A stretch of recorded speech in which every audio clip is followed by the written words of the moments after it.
Allora, questo momento del Novecento, dell'inizio del Novecento, è un momento cruciale in cui c'è questa corrispondenza inconscia fra questi due tipi di attività.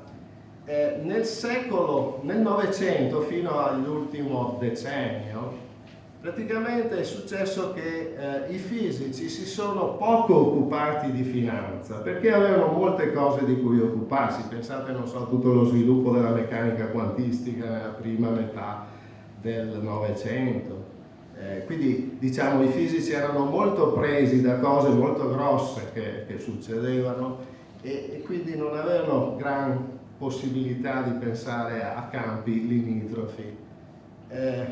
Ci sono però delle importantissime e lodevoli eccezioni. Adesso io qui ho scritto alcuni nomi, fra questi forse riconoscete Mandelbrot. Mandelbrot è stato un grande contributore anche a livello di matematica finanziaria, è stato il padre della geometria frattale, ha fatto molte cose importanti, ma anche in finanza ha lasciato una traccia importante. Black, quello che poi comparirà, lo vedremo dopo, nella teoria del prezzaggio delle opzioni di Black-Scholes. Black era un fisico.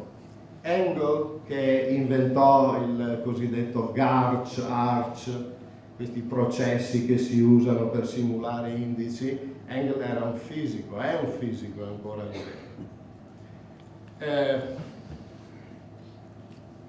A questo punto allora cerchiamo di capire diciamo, qual è la scena attuale. Questo era un preambolo storico. Oserei dire che se uno guarda quello che è successo negli ultimi 15 anni, diciamo, ci sono motivazioni ben precise che spingono i fisici a occuparsi di problemi di finanza. E queste motivazioni sono in qualche modo sintetizzate qui.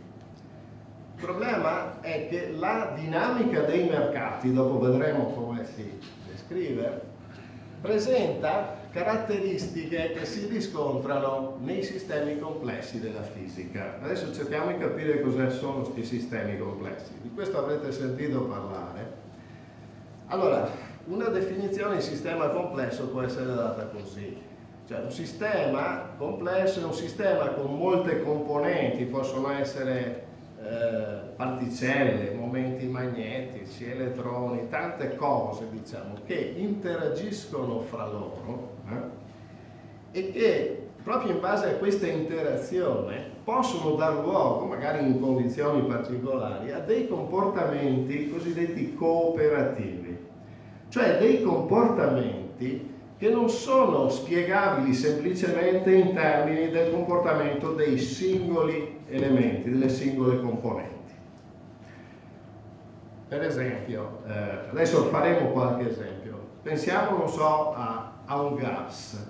Allora, se io guardo un gas in una situazione molto diluita e di temperatura abbastanza alta, un gas, diciamo, io riesco a capire per esempio la sua proprietà di comprimibilità, eccetera, praticamente facendo riferimento solo alle proprietà delle singole molecole.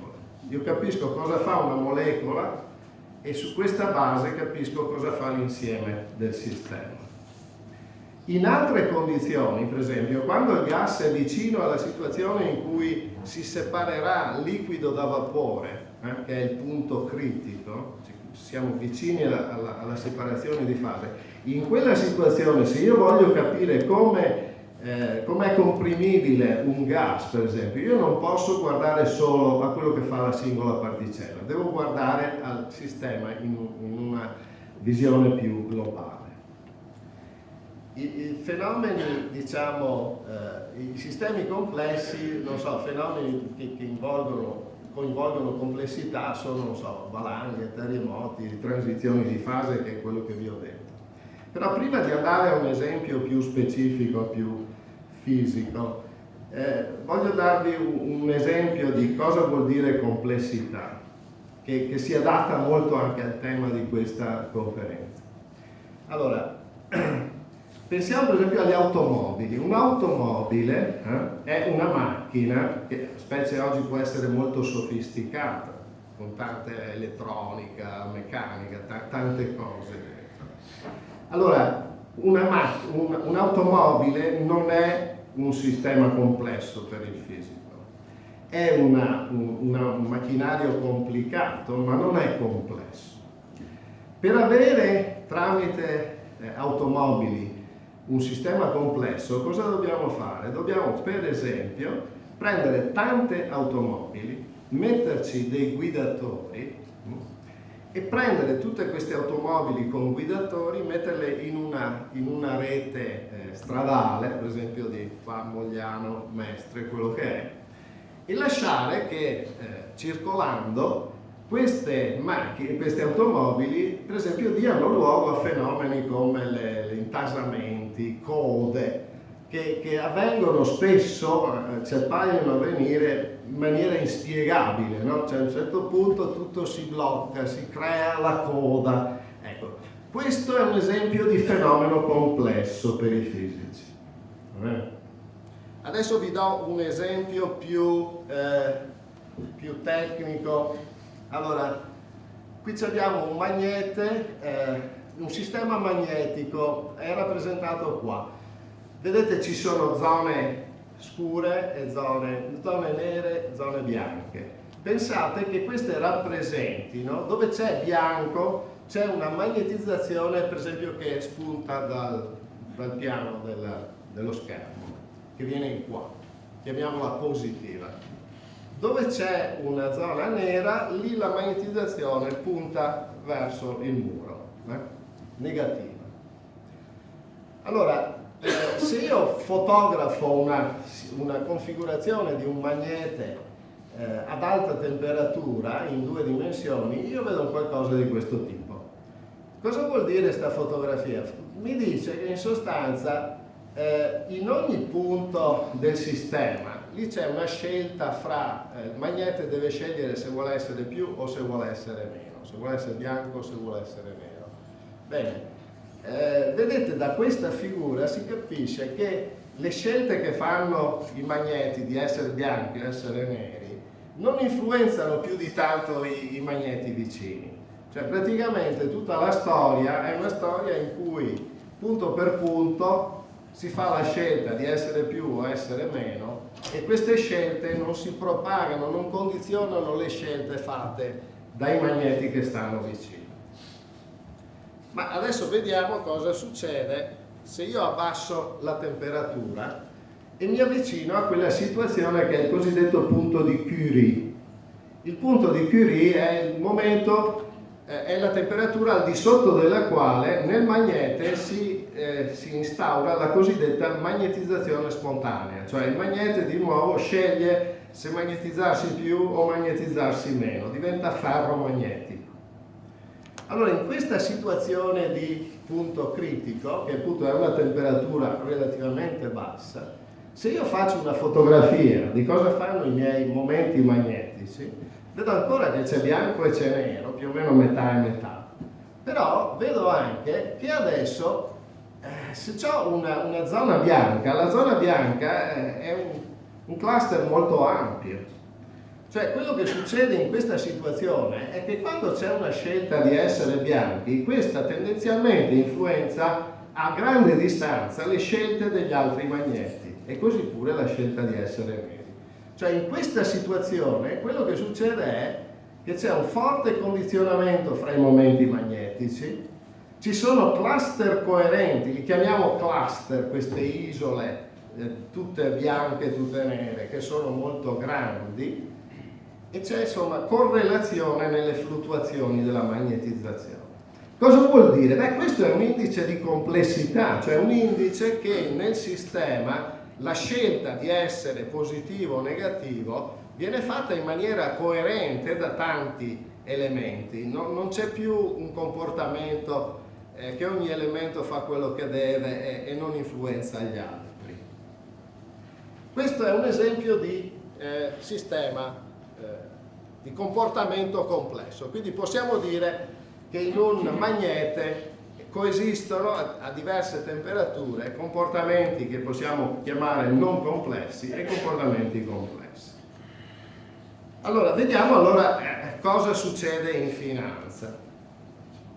Perché adesso appunto si tratta di capire dove individuare elementi di complessità nell'andamento, per esempio, dei mercati finanziari. In genere, quando uno guarda un mercato, si fa riferimento, ormai siamo tutti molto esperti di queste cose, le sentiamo spesso purtroppo tutte le sere alla TV, si fa riferimento a un indice, Dow Jones, Standard & Poor's, FTSE MIB e così via.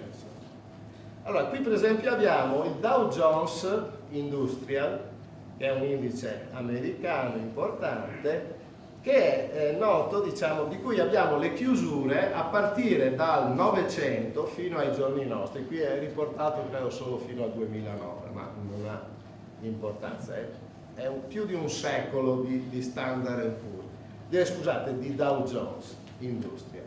Allora, cosa è riportato in ascissa? In ascissa ci sono i giorni di attività. Sono circa 26.000 giorni di attività in un secolo e 9 anni. Beh, chiaramente le domeniche e i sabati non c'è attività di mercato. E le feste, ovviamente. Allora, per ogni giorno si riporta la chiusura in ordinata, il valore dell'indice alla chiusura di ogni giorno. Vedete cosa salta fuori? Diciamo, è un andamento che ha, diciamo, tendenzialmente un andamento crescente. Ovviamente non è un crescente monotono, perché ogni tanto c'è qualche tonfo doloroso. Qui intorno c'è la crisi del 29 e poi ci sono anche crisi più sostanziose, più vicine a noi.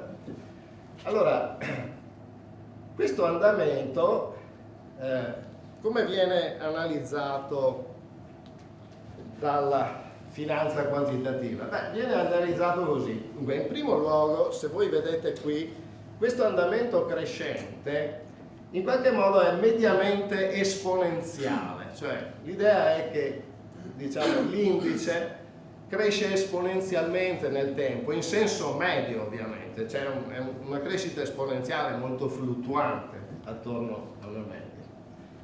E allora, per razionalizzare le cose, visto che c'è una crescita esponenziale, uno dice, bene, allora se prendo il logaritmo dell'indice anziché l'indice stesso, mi aspetto di trovare una crescita pressoché lineare mediamente nel tempo, no? Perché se c'è una crescita esponenziale tipo e alla t, se faccio il logaritmo trovo qualcosa che è proporzionale al tempo, cioè al numero di giorni. E questo è quello che succede se io vado a plottare il logaritmo dell'indice. Vedete che posso individuare una pendenza media di crescita. Questa retta più o meno rappresenta, che è una retta che ha un coefficiente angolare mu, il coefficiente angolare di questa retta lo chiamo mu, questa rappresenta la crescita media dell'indice. Allora, perché individuo questa crescita media? Perché a me interessa capire come l'indice cresce in intervalli di tempo che mi interessano al netto della crescita media. Allora, qui cerchiamo di capire questa quantità che è molto semplice. Allora, io chiamo R con T di tau, T sta per giorni, tau è anche misurato in giorni, la quantità seguente. Io mi metto a un certo tempo t, per esempio a 20.000 giorni, mettiamo, t uguale 20.000, e dico voglio calcolare il ritorno logaritmico, si chiama, in tau 10 giorni, mettiamo. Allora prendo il logaritmo di s di 20.000, poi sottraggo il logaritmo di s di 20.000 meno 10, d'accordo? Sottraggo mu per 10 e questo mi dà il ritorno nei 10 giorni fra 20.000 meno 10 e 20.000. Vi è chiaro questo? Mi seguite? è il massimo di matematica che chiedo in questo